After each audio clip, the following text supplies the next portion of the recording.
Ne kemi djem të cilët janë fëmijë dhe burra.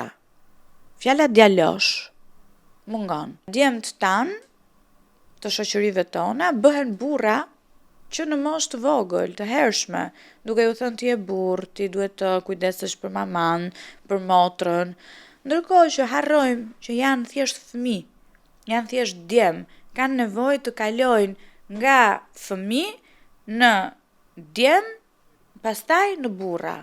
Dhe kjo periudha tranzitore e të qenit thjesht djem, adoleshent, që kanë nevojat e tyre emocionale, dobësitë e tyre emocionale, nuk duhet i vërë përpara një përgjegjësie kaq të madhe për t'u burrëruar, për t'i dalë zot shtëpisë. Nuk është detyra e një fëmije 14 vjeçar djalë t'i dalë për zot nënës apo motrës apo vllait më të vogël.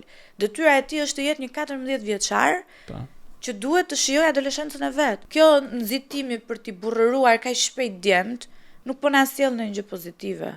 Përkundrazi, po na sjell burra agresiv, të dhunshëm, të friksuar, se dhuna në vetvete çfarë tregon, është intimidim.